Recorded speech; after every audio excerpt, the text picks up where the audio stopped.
नमस्कार। मैं हूं मनोहर मनोज। पुनः कार्यक्रम सत्य असत्य और अर्ध सत्य में। दोस्तों, आज हम बात करेंगे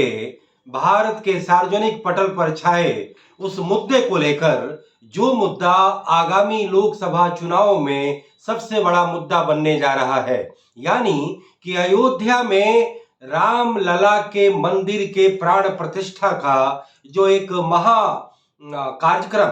आगामी 22 जनवरी को रखा गया है। आज देश के समूचे मीडिया में, देश के सभी बहस केंद्रों पर और देश के सारे पॉलिटिकल, इंटेलेक्चुअल और पब्लिक डोमेन में जिसकी चर्चा जो है सर्वत्र चल रही है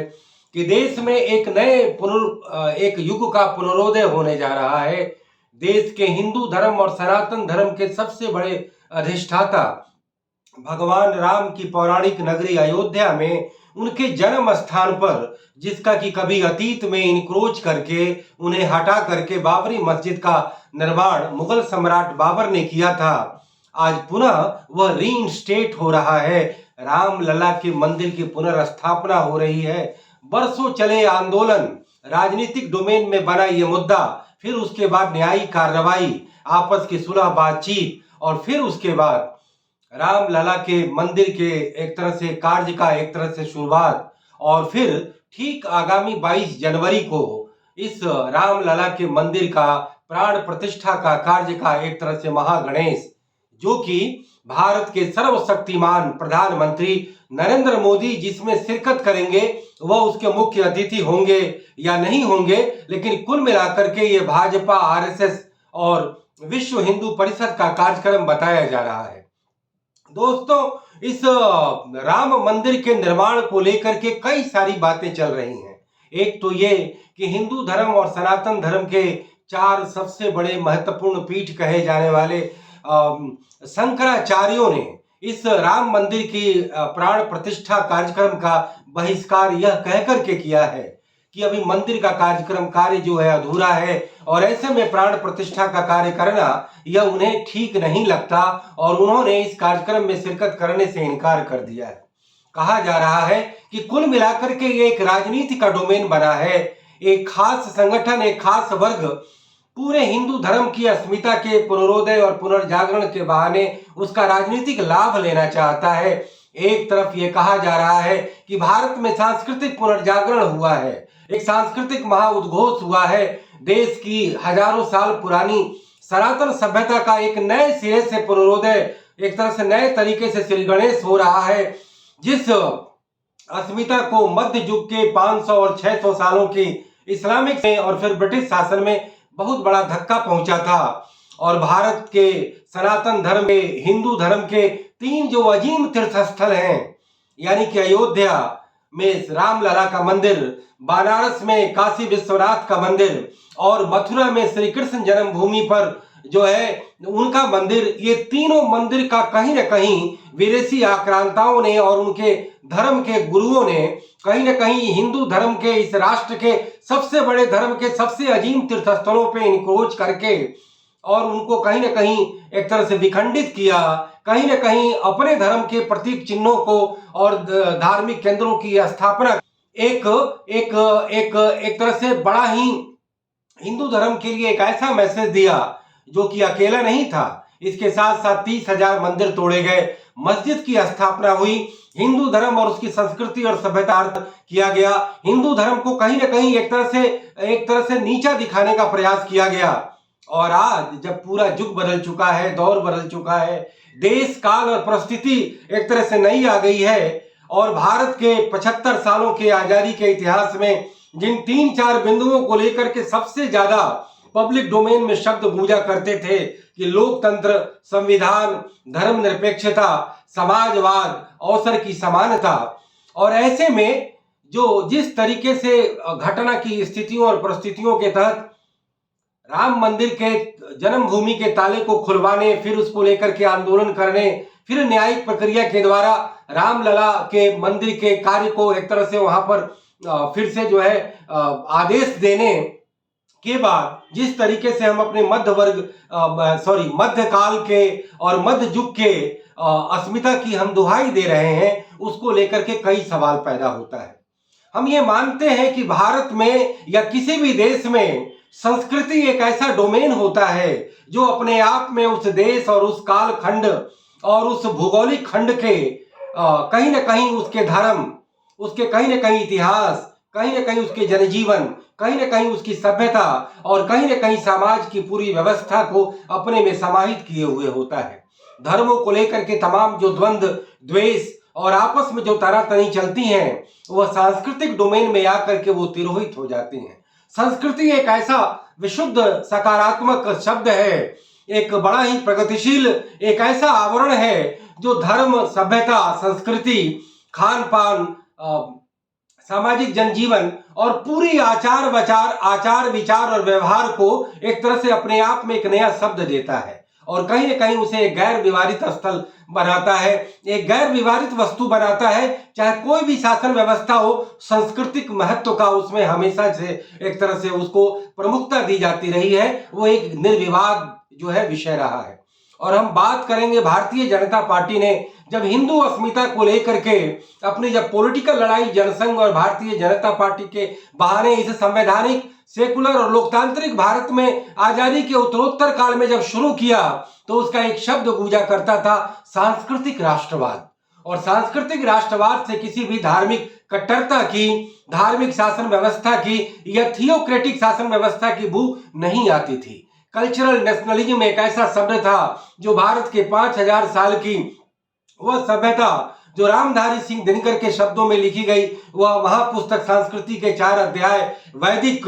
युग, वैदिक के बाद जो है बौद्ध युग, जैन युग और उसके बाद जो है इस्लामिक युग और फिर उसके बाद ब्रिटिश युग, जो चारों काल खंडों की सांस्कृतिक अवधारणा को भारत में एक तरह से कहीं ना कहीं संपुष्ट करता है। उसके तहत अगर हम कल्चरल रिनेसा भारत में ला रहे हैं और उसके तहत हम हिंदू और सनातन धर्म के उन अजीम धार्मिक स्थलों का पुनरुद्धार कर रहे हैं, उन्हें संस्कृति, पर्यटन, तीर्थ यात्रा और भारत के गौरव के साथ जोड़ रहे हैं, तो मैं इसे गलत नहीं मानता हूं। चाहे वो अयोध्या का राम मंदिर हो, काशी का विश्वनाथ मंदिर हो, या फिर उज्जैन का महाकाल मंदिर हो, या फिर श्री कृष्ण जन्मभूमि मथुरा का हो, या देश के अनेकानेक तीर्थस्थल, चाहे वो ऐतिहासिक बौद्धकालीन अजंता और एलोरा हो, या हम उसमें मुगल कालीन वो तमाम स्थापत्य कलाओं, चाहे उनके मकबरे ही क्यों न हो, अगर उसको हम पुनरुद्धार करते हैं, चाहे वो तमाम गोवा में और पुर्तगालियों द्वारा बनाए गए चर्च हो या प्राचीन काल के जितने मंदिर हो, पैगोडा हो, शिवालय हो, जितने तरीके की चीज है, अगर सब ये भारत के महाकल्चरल डोमेन में ला करके उसकी सिद्धि की जाती है, रिद्धि की जाती है और भारत के गौरव का आभास कराया जाता है, तो मैं इसे गलत नहीं मानता हूं। लेकिन दोस्तों, सबसे बड़ा सवाल यह है कि मौजूदा प्रधानमंत्री नरेंद्र मोदी, जिनके व्यक्तित्व को कई अनेकानेक एंगल से जो है उनको उनकी व्याख्या की जा सकती है, उसका विश्लेषण किया जा सकता है। मैं बार बार अपने कार्यक्रमों में कहता हूं कि भारत के इतिहास में नरेंद्र मोदी एक सर्वाधिक शक्तिशाली प्रधानमंत्री के रूप में, खास करके आजादी के बाद 76 सालों के इतिहास में हम उन्हें कह सकते हैं। लेकिन हम उन्हें आदर्शवादी और महान प्रधानमंत्री नहीं कह सकते। लेकिन सिस्टम, समाज और सरकार केवल आदर्शों से नहीं चला करता, शक्ति की पूजा हमेशा से हुई है। यदि हमारे सनातन धर्म स्थलों को हटाने के लिए अगर कोई ना कोई उस समय की राजनीतिक सत्ता जिम्मेवार थी और उस राजनीतिक सत्ता ने एक तरह से बियॉन्ड प्रोपोर्शन जाकर के एक नए धर्म का भारत के समाज में विस्तार करती है और वह सामाजिक आवरण वह एक राष्ट्रांतरण में तब्दील हो जाती है कि अंग्रेजों से जब हम आजादी की लड़ाई लड़ रहे थे, न केवल देश आजाद हो रहा था बल्कि हिंदू धर्म का कन्वर्जन वह एक राष्ट्रांतरण में भी, एक नए राष्ट्र के कन्वर्जन के लिए भी एक तरह से जिम्मेवार साबित हुआ और एक अलग संप्रदाय के आधार पर 2 मुल्क इस भारत के खंड करके पूर्व और पश्चिम में बना दिए गए। तो ऐसे में अगर आज यह सवाल अगर ये फिर से पैदा होता है, तो हम इस बात को कहना चाहेंगे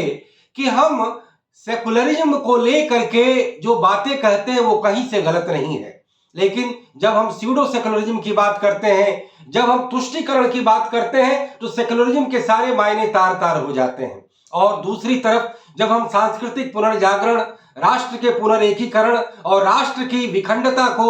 अखंडता को एकत्र करने और अखंड भारत के निर्माण करने की हम जब बात कहते हैं, तो हम हिंदू धर्म को जब हम पॉलिटिकल डोमेन में लाते हैं तो हम अपना कहीं से भी भला नहीं कर रहे होते हैं। हमें इस बात की खुशी है कि अयोध्या और मथुरा और काशी अपने सांस्कृतिक गौरव और अपने असलियत को प्राप्त करें, लेकिन हम उन गड़े मुर्दों को न उखाड़े कि 30,000 मंदिरों को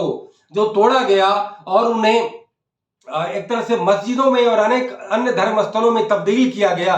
आज हम उसकी दुहाई दे करके हम अपने सनातन और हिंदू धर्म का कोई बहुत भला नहीं कर रहे हैं और हम अपने भविष्य के अखंड भारत के निर्माण के एजेंडे को भी धूमिल कर रहे हैं। हमें सेकुलरिज्म पर कायम रहना होगा, लेकिन सांस्कृतिक पुनर्जागरण और सांस्कृतिक गौरवशाली भारत के निर्माण के कार्य को भी आगे बढ़ाना होगा, लेकिन वह संप्रभुता और सेकुलरिज्म की कीमत पर हो तो वो कहीं से भी उचित नहीं लगता है। और जो सबसे बड़ी बात जो मैं इस कार्यक्रम के जरिए कहना चाहता हूं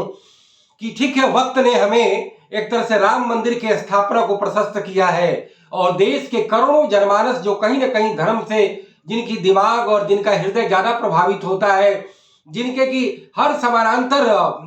शरीर के अंग में धर्म जो है ज्यादा प्रिवेल करता है, उन्हें बहुत बड़ी खुशी की अनुभूति जरूर हो रही है। लेकिन मैं ये कहना चाहूंगा कि अगर इस कार्यक्रम का अगर राजनीतिक इस्तेमाल किया जाता है, जो कि साफ साफ हमें दिख रहा है कि मौजूदा सत्ता अगर भारत के सांस्कृतिक गौरव की पुनर्स्थापना कर रही है, लेकिन कहीं ना कहीं अंडर द कर्टेन उनका इरादा आगामी लोकसभा चुनाव में इस विराट हिंदुत्व के एजेंडे को राम मंदिर की स्थापना के जरिए अपने तमाम अनुषांगिक संगठनों के जरिए जो एक एक व्यक्ति और एक एक परिवारों से राम मंदिर के बहाने जो उन्हें इनवाइट किया जा रहा है, उन्हें जोड़ा जा रहा है, उनमें एक नई भावना का संचार किया जा रहा है, उसको कहीं ना कहीं पॉलिटिकल ट्रांसलेशन के भी अंदर खाने से पूरी तैयारी है। और मुझे इस बात का बड़ा दुख होता है कि जब हम पॉलिटिकल और एडमिनिस्ट्रेटिव डोमेन में होते हैं तो हमें केवल गुड गवर्नेंस को लेकर के कॉम्पिटिटिव और मल्टी पार्टी कॉम्पिटिटिव पॉलिटिक्स और गवर्नेंस की चर्चा होनी चाहिए। इस बहाने में ये नहीं कहता कि नरेंद्र मोदी ने गुड गवर्नेंस के मानकों पर कोई कार्य नहीं किया। नरेंद्र मोदी पब्लिक वेलफेयर के एजेंडे को बिल्कुल मंदिर के सामने छोड़ चुके हैं। उन्होंने छोड़ा नहीं है, वो एक होशियार राजनीतिज्ञ हैं, उसे भी लेते हैं, लेकिन तकनीकी तौर पे जिस धर्म का इस्तेमाल राजनीति में नहीं होना चाहिए उसके लिए भी उन्होंने कोई जो है जगह जो है वो बिल्कुल तैयार रखी है। और राम मंदिर को ठीक ऐन वक्त पर लोकसभा चुनाव के ठीक पहले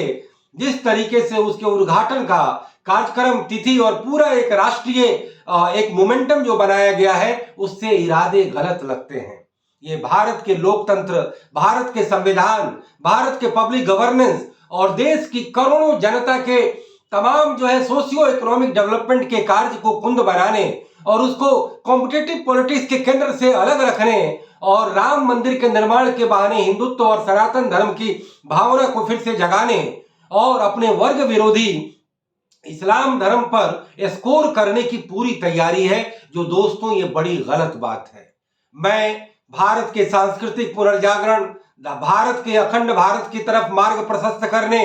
और अपने कल्चरल डोमेन को और ज्यादा ग्लोरियस पास्ट से जोड़ते हुए, ग्लोरियस प्रेजेंट में आते हुए ग्लोरियस फ्यूचर की ओर ले जाने की मैं वकालत करता हूं। लेकिन माफ कीजिए, पॉलिटिकल डोमेन में इन चीजों के लिए जगह नहीं होनी चाहिए। अगर कल्चरल डोमेन में हम उज्जैन के महाकाल मंदिर का, विश्वनाथ के काशी कॉरिडोर का, काशी के विश्वनाथ कॉरिडोर का, अयोध्या में रामलला का और वहां तमाम इंफ्रास्ट्रक्चर के डेवलपमेंट का,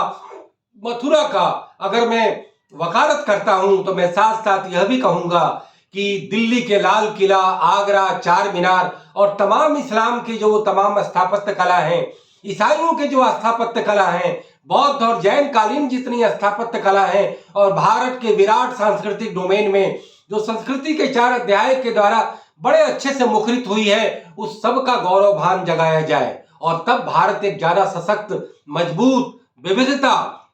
और बहुलता वाली भारत होगा, जिसमें कल्चरल फैशन के शौकीन लोगों के लिए हर तरह के जो है वस्त्र होंगे, हर तरीके के डिजाइन होंगे और ये एक अच्छा बात लगेगा। और ये हिंदू धर्म के भी विराट मानसिकता और ब्रॉड माइंडेडनेस को भी एक तरह से कहीं ना कहीं परिलक्षित करेगा। लेकिन माफ कीजिए, मौजूदा पॉलिटिकल डोमेन, वर्ग शत्रु और वर्ग मित्र की विभाजन रेखा को और मजबूत करना चाहती है, कहती नहीं है लेकिन अंदर खाने से पूरी तैयारी है कि कहीं न कहीं वर्ग शत्रु और वर्ग मित्र के बहाने देश में पोलराइजेशन किया जाए, हिंदू धर्म के बहाने उसका पॉलिटिकल फायदा लिया जाए और डेमोक्रेसी, गुड गवर्नेंस और कॉन्स्टिट्यूशनलिज्म को कुंद किया जाए, जो कहीं भी आधुनिक राजनीति शास्त्र के विद्यार्थियों और शिक्षकों के लिए अच्छी बात नहीं लगती। मैं कल्चरल डोमेन का, कल्चरल पुनरोदय का, पुनर्जागरण का मैं घोर समर्थन करता हूं, चाहे वो राम मंदिर के बहाने आए या और किसी भी चीज के बहाने आए, लेकिन पॉलिटिकल डोमेन में रिलीजन के लिए जगह नहीं होनी चाहिए।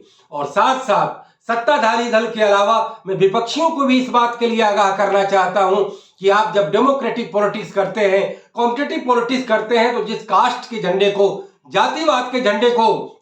आप उठाते हैं, वह भी कल्चरल डोमेन में अच्छा लगता है, लेकिन पॉलिटिकल डोमेन में आकर के बिल्कुल गंध मच जाता है, उससे बड़ी ही संकीर्णता की बू आती है, और वह भी डेमोक्रेसी, कॉन्स्टिट्यूशन और तमाम आधुनिक लोकतांत्रिक इदारे को वो कहीं ना कहीं कुंद करता है। वो आजादी के बाद से ही कुंद करती आई है, आज कहीं ना कहीं कम्युनलिज्म कुंड कर रही है। तो कास्ट और कम्युन दोनों सिस्टम को हमें हमेशा एलिमिनेट करना होगा और भारत की कल्चरल अस्मिता को जगाना होगा और इन लॉन्ग रन एक अखंड भारत के निर्माण को के मार्ग को और ज्यादा प्रशस्त करना होगा। तो आगामी 22 जनवरी के राम मंदिर के उद्घाटन और उनके रामलला की प्रतिमा के प्राण प्रतिष्ठा को लेकर के एक बड़ी अच्छी घटना आ रही है। बड़ा अच्छा एक देश के समाज में, राष्ट्र के लिए तो नहीं कहूंगा, देश के सनातन समाज के लिए एक बड़ी परिघटना है, लेकिन अगर इसका पॉलिटिकल दुरुपयोग होता है तो यह देश के लिए बड़ा अशुभ होगा। तो दोस्तों, इसी नोट के साथ मैं अपनी यह बात समाप्त करता हूं। फिर किसी मुद्दे पर, फिर किसी सवाल पर पुनः बात होगी। इजाजत दीजिए। नमस्कार, जय हिंद, गुड बाय, शब खैर।